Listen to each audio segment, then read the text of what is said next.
Hello. In this video, we're going to be talking about envelopes.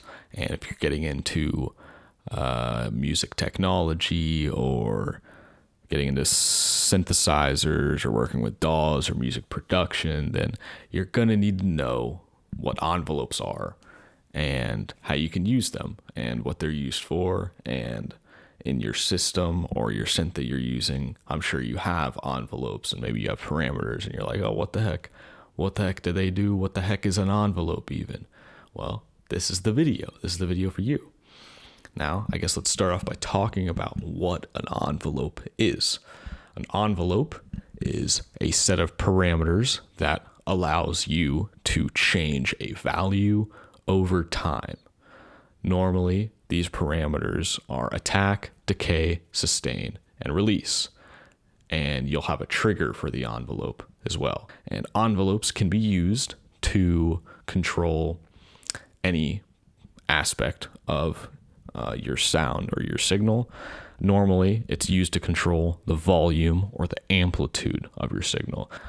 But they can also be used to control other things like maybe a cutoff on a low-pass filter or maybe resonance on a filter. Really any parameter. You can use an envelope to control it if you have the functionality in your synth. But if you have a modular synth, then you can't. You could literally use an envelope to control whatever you want. Okay, I said there were parameters: attack, decay, sustain, and release. But what are those? What do those do? What do they mean? Attack is how quickly the envelope will reach its maximum value after it's been triggered. Decay is how quickly it decays after the attack. And sustain is the value that it will kind of level off at while the trigger is still active. And the release determines how quickly the value goes to zero after the trigger is released. And the trigger can be something like a key being pressed or a waveform, if you have a waveform that you can use to trigger an envelope. But normally in synthesizers, your key being pressed down is what will trigger your amplitude envelope or your envelope that controls the volume of your synth. Okay, so here is an example of an envelope being used in a synthesizer here. In this case, we're going to be focusing right here on the amp envelope, which is controlling the volume or the amplitude of our waveform. And right now, the attack is all the way down. The decay is, we're going to move that down. Not all the way though. The sustain, we're going to move all the way down. And the release, we're going to move all the way down. So if the attack is all the way down, it's getting to the maximum value immediately. And then it's decaying to the sustain point, which is zero. So it's decaying to zero very quickly. And the release is also zero. So this is going to sound like a pluck almost. If I hold it down, we don't hear anything because the sustain is zero. But if I turn the sustain up, then if I hold it down, you can see it holds that sustain value, which is about like 50%. And if we move the sustain down, the level that it holds on will be quieter. If we turn the decay up, the amount of time it takes to get to that sustain will increase. And if we turn the release up, it is no longer going to immediately let go. Once I let go of the key here, it's not going to immediately decay to zero. If we turn that up, that'll be more drastic.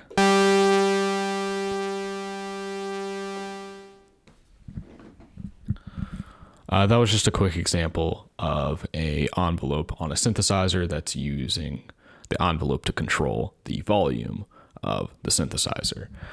Now I'm going to show you how I use envelopes in my modular synth patches, and I do that with an envelope generator, and we're going to go over there right now. This is our envelope generator here. This is how I'm going to be generating envelopes that I'm going to be showing you how I use in the system. You see we have a gate input here. That's our trigger for the envelope. So that's going to trigger the envelope to start. And we have our 4 parameters: attack, decay, sustain, and release. We also have a retrigger input, which we can send another gate signal, and that will retrigger the envelope to restart if we want to do that. And then we have 2 outputs for our envelope, and then an inverse output for the envelope, which is just our output inverted. And what we're going to do right now is I'm going to use this joystick module right here to trigger the envelope. If I click this button here, the envelope is now triggered. And you can see the light up there. And this light is kind of like a helper to help us kind of gauge what the envelope is doing. Light is off is a 0. Light on a full brightness is, 100. Is what we can think of as 100. And now I'm going to send that envelope to our data module here so we can look at it. And we can increase the time here. Increase the time even more. What if we do this? Sorry, I'm trying to get this shit figured out. Okay, that's not what we want. We want auto. Okay, so now we can see what our envelope is doing in time. You can see it's on, off, on, off, on, off, on, off. Because that's all we're doing in this envelope. Its attack is all the way down, so it's getting to its maximum volume immediately, or maximum value immediately once it's triggered. And then the decay is 0, so it's going to the sustain immediately after the attack, and the sustain is all the way up, and the release is all the way down. So right when we let go of the trigger, it goes back down to 0. If we increase the release here, you see it's up, up, up, let go. Now it's a curve. We got a curve now going back down to 0. And look at that, look at that.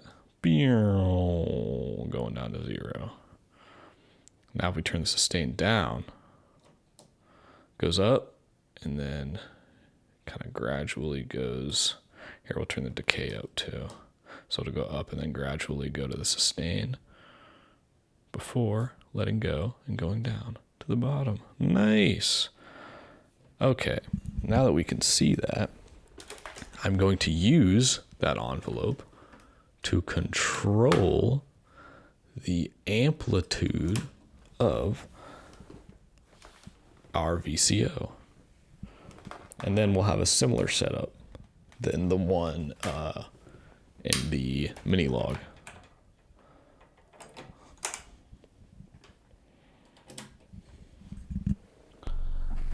And if I turn that up, right now it's, oh yeah.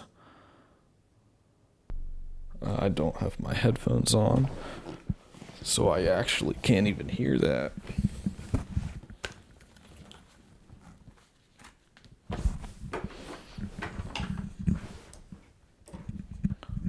Okay, that was just really low.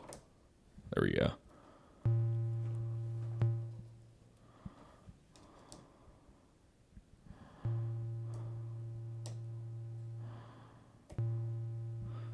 So now you see this waveform is controlling exactly our sound here. If we turn that up, we can get it to be louder. And if we turn the decay down, sustain up.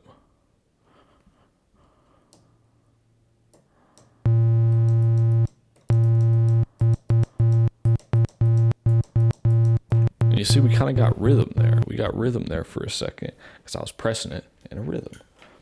And that's how we can kind of get some cool things going on. So what I'm going to do now is I'm going to use the LFO module here to move in the cells right there. I'm going to use both those LFOs to move diagonally to the right and diagonally to the left in the cells here. And you can see those hexes start moving. And whenever it moves a hex, it outputs a gate signal. And we can use that gate signal to trigger our envelope.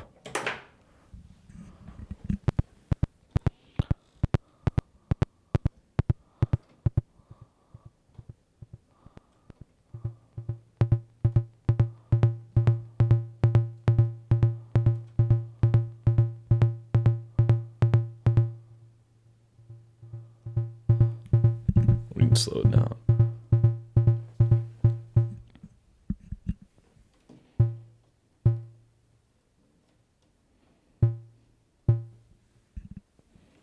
And the sustain, I guess it's just like never going to be holding. Come on. Yeah.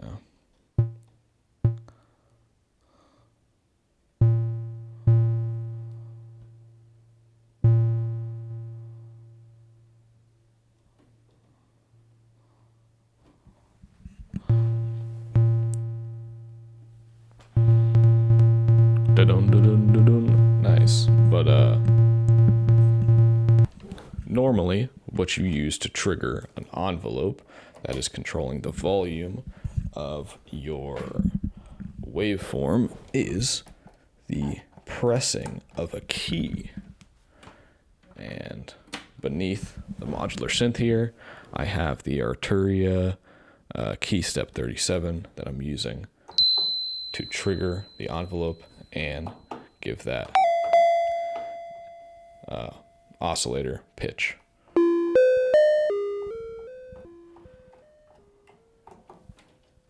Let's turn up the sustain, turn down the release, down the attack, down the decay.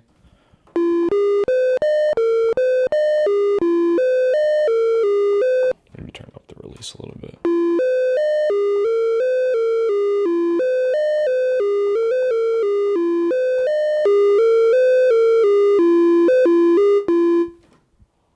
Nice.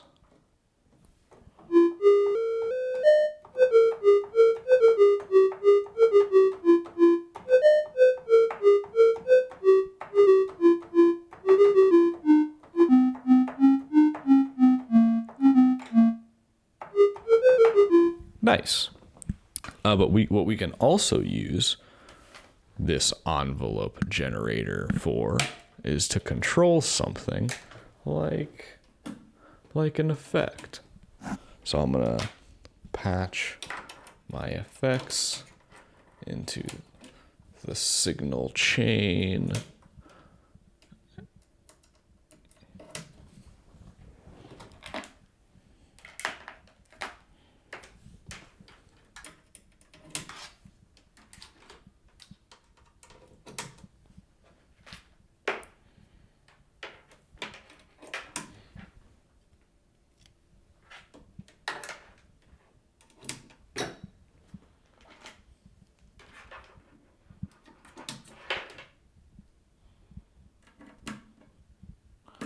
I guess these just going to go into here.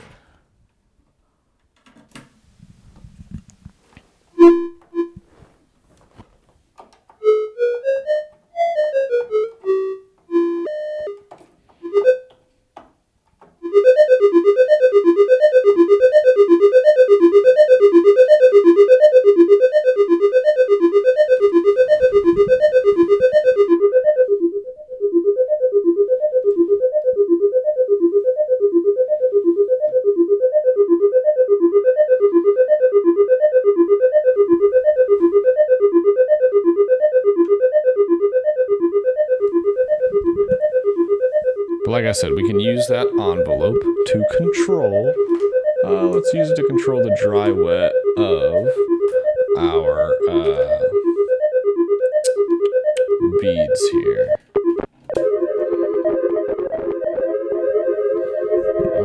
That's interesting.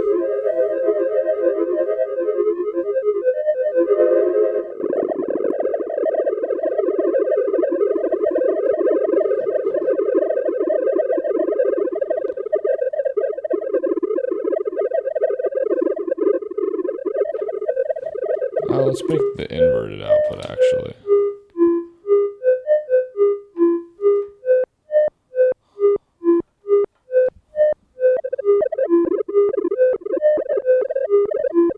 So it's giving it like a negative value instead of increasing the value. So I'm turning up the dry wet, which is right here on the beads, and it's turning it down with the inverted output based on the envelope.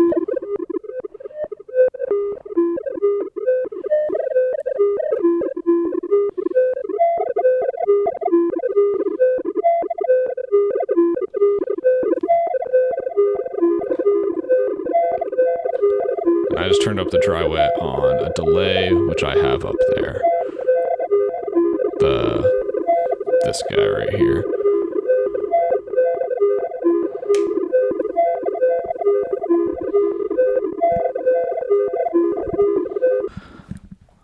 Yeah, and that's pretty much the basic of envelopes and envelope generators and how they're used and what they are. I hope this video helps you in some part of your music technology journey, and if you like it, give it a thumbs up and subscribe, because I'll probably be making more videos here soon. Hopefully I definitely will. And comment, say you loved it, say this was the best thing that has ever happened to you.